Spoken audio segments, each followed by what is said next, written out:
قال سيدنا رسول الله صلى الله عليه وآله وسلم من أحب الحسن والحسين فقد أحبني ومن أبغضهما فقد أبغضني صدق رسول الله صلى الله عليه وآله وسلم۔ معزز حاضرین، السلام علیکم ورحمۃ اللہ وبرکاتہ۔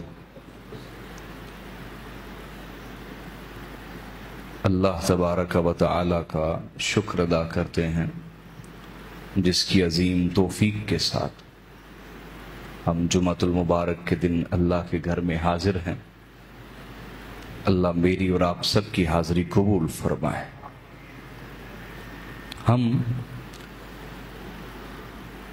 فضائل و سیرت اہل بیت علیہم السلام کو حدیث کی روشنی میں پڑھ رہے تھے اور ہمارا سلسلہ جاری ہے کئی جمعوں سے باقاعدہ سلسلہ وار۔ آج جو حدیث میں آپ کو سمجھانا چاہتا ہوں اس سے پہلے چند چیزیں سمجھیں۔ جس انسان نے زندگی میں کبھی محبت نہ کی ہو اس کو یہ لفظ سمجھ نہیں آتا۔ اس کے لیے یہ لفظ ایک شاعروں کا لفظ ہے، ادیبوں کا لفظ ہے۔ اس کو اس لفظ کی گہرائی، اس لفظ کی دقت، اس لفظ کے جذبات اور اس لفظ کے احساسات سمجھ نہیں آ سکتے۔ یہی وجہ ہے کہ تمام اولیاء صوفیاء نے یہ فرمایا ہے کہ جس کو کبھی مجازی محبت نہیں ہوئی اس کو حقیقی محبت کا لطف نہیں آ سکتا۔ وہ یہ سمجھتا ہے کہ شاید ایک خشک مولوی کی طرح خدا کو ماننا یہ محبت ہے، جس میں کوئی جذبات نہ ہو، جس میں خدا کے ساتھ ایک احساسات کا تعلق نہ ہو۔ ایک نماز ہے، بس حکم سمجھ کے پڑھ لیا۔ خدا کے ساتھ ایک شوق کا رشتہ، یہ محض الفاظ نہیں ہیں، یہ پورے جذبات ہیں، تعبیرات ہیں، ایموشنز اس کو کہا جاتا ہے، فیلنگز اس کو کہا جاتا ہے، عربی میں عواطف اس کو کہتے ہیں۔ تو جو ان سے نہ گزرا ہو وہ اللہ کی محبت کو، اس کے رسول کی محبت کو بھی سمجھ سکتا نہیں ہے۔ اس کو ایک مثال سے سمجھیں۔ ایک شخص حاضر ہوا، کہا یا رسول اللہ، حضور میں آپ کے پاس آتا ہوں تو مجھے سکون مل جاتا ہے، اور جب میں گھر چلا جاتا ہوں، یہ اس کے الفاظ دیکھیے گا، یہ صحیح بخاری کے الفاظ ہیں، اس کے الفاظ دیکھیے گا۔ کہا جب میں گھر چلا جاتا ہوں تو مجھے اتنی بے چینی شروع ہو جاتی ہے کہ مجھے یوں لگتا ہے کہ شاید میں مر جاؤں گا۔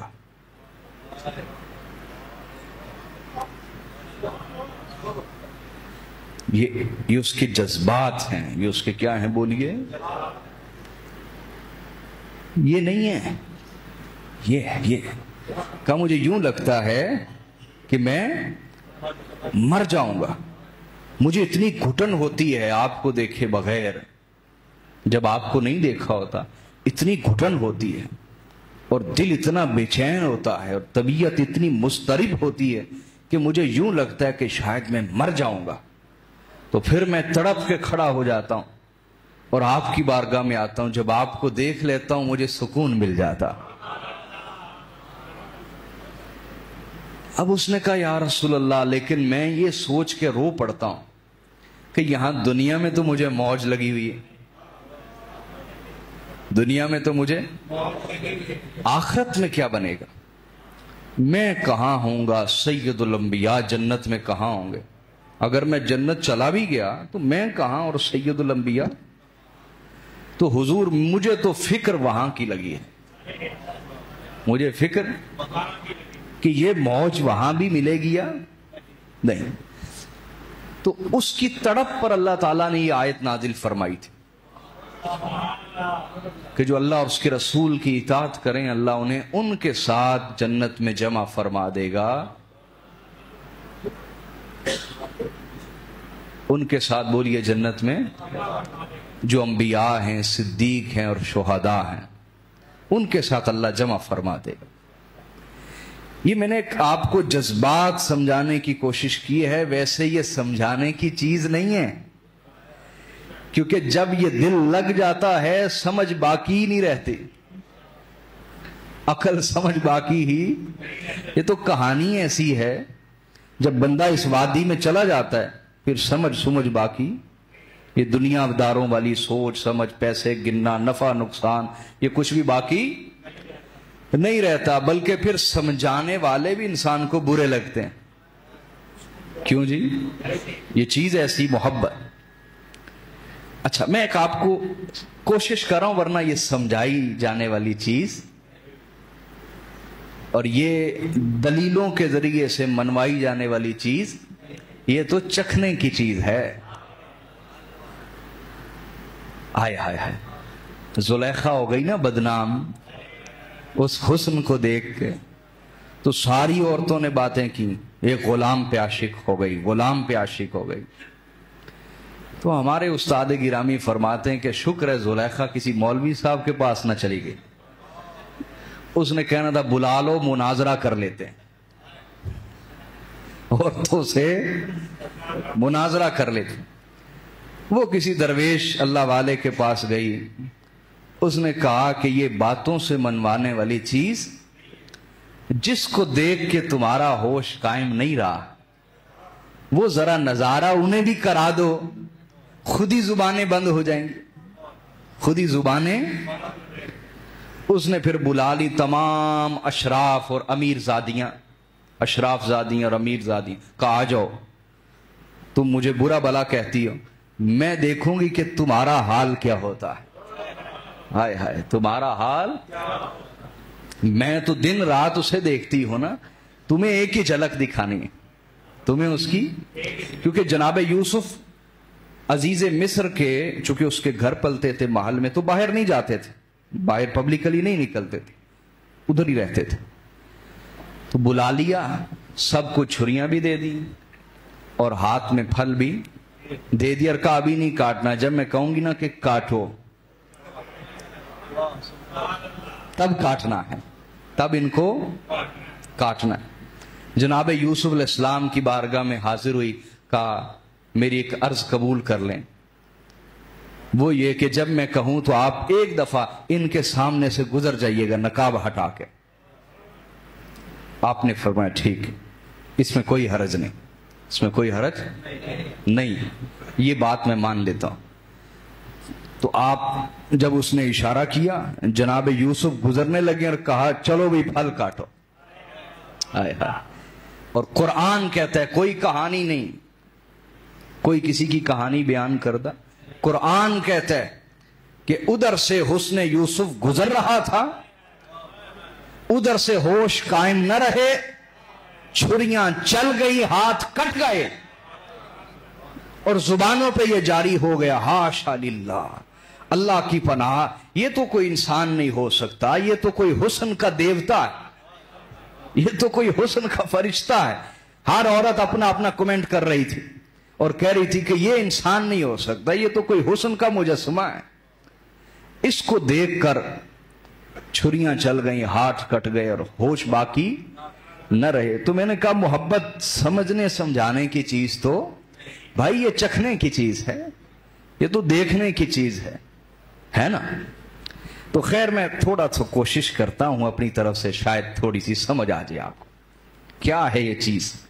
حضرت عائشہ صدیقہ رضی اللہ تعالی عنہ روایت کرتی، رسول اللہ صلی اللہ علیہ وآلہ وسلم نے ارشاد فرمایا من احب شیئا اکثر من ذکرہ، فرمایا جب کسی چیز سے محبت ہو جائے، جب کسی چیز سے محبت ہو جائے تو پھر زبان پہ اسی کا نام جاری رہتا ہے، زبان پہ بولیے اسی کا نام جاری رہتا ہے۔ دوسرا، حضرت ابو دردہ روایت کرتے ہیں،